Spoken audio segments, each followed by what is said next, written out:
Hi guys, welcome to Predation. So in terms of the predation, it's a quite easy topic because there's not much to know. You just need to explain what is meant by predation and explain how predator-prey relationship affects the population size of the predator and prey. So in terms of the population size, it can vary in size because of the results of abiotic and biotic factors. So predation is the example of the biotic factor. It's an example of interactions between organisms. So definitions before we get started. So it's the interspecific relationship between different species, and obviously predation it's an example of biotic factor that will affect the size of population. So predator is an organism that feeds on another organism. Prey is then an animal that is hunted and killed by another for food. Predation is where an organism, the predator, kills and eats another organism, the prey. Okay, and the population size of predators and prey are interlinked. So that means that as the population of one changes, it causes the other population to change.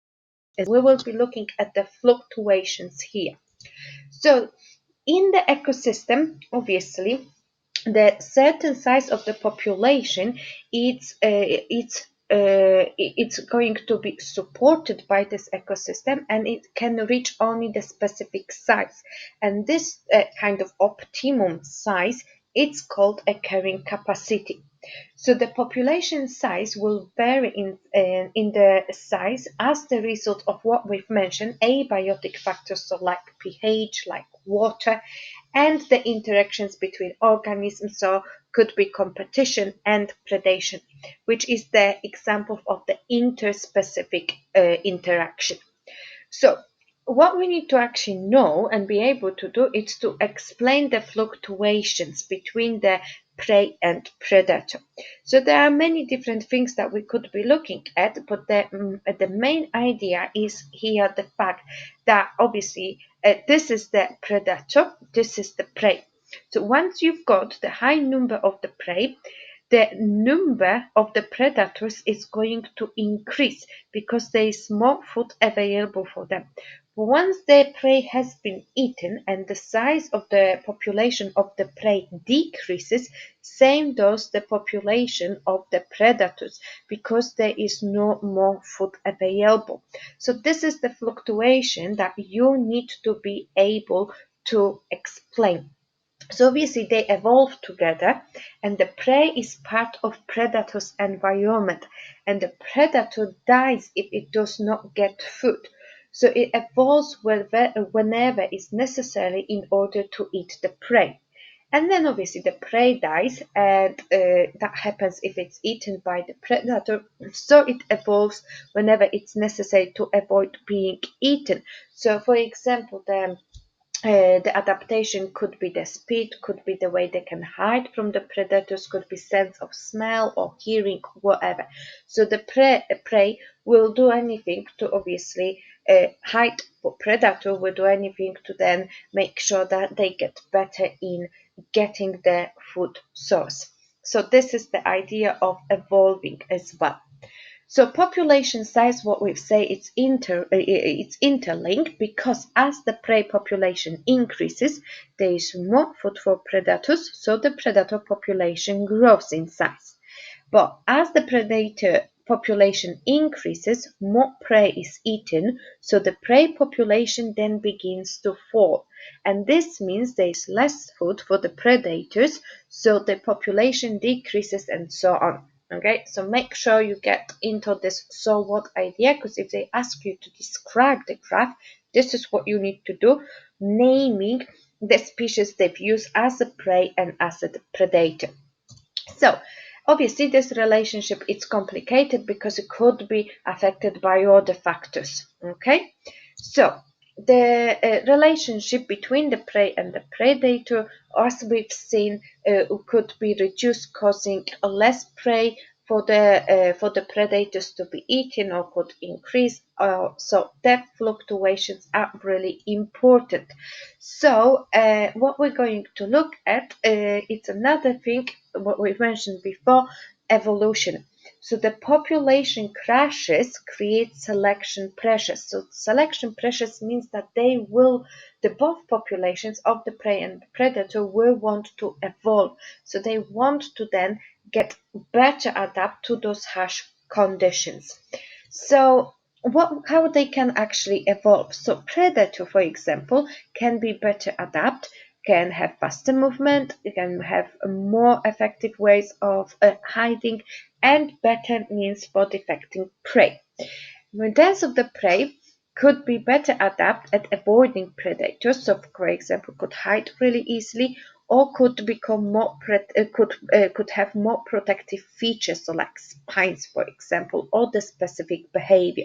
So all of those examples are the ways of how they could evolve. So let's have a look at the questions here. So we've got data on the graph, so you can pause the video now, you can read the question and have a look what we've got here.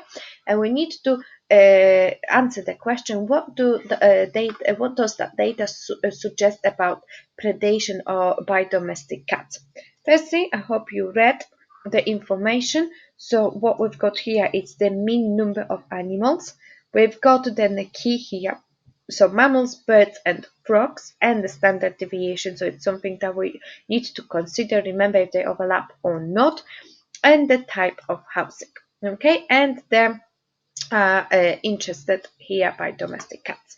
So what we could come up with here, there are many ideas that could give us 2 marks. So we've got the information that not many animals brought home during this period, because they could obviously be away. So the overall detached bringing in most animals, so that link here, okay, gives you the mark. And mostly mammals, which we can see, so the white key here over there, right? And we've got less of the fox, so fox are here, correct, we can see it from the graph. Okay, and cats prefer mammals to birds, which we can see because we've got a mean number which is higher. So cats do not prefer frogs because they catch less of those. And cats in flats, so those are cats in flats. Okay, they take a very few birds or frogs. Okay, as we can see, comparing to the our results. So those were frogs, so that's the lowest here for the flats.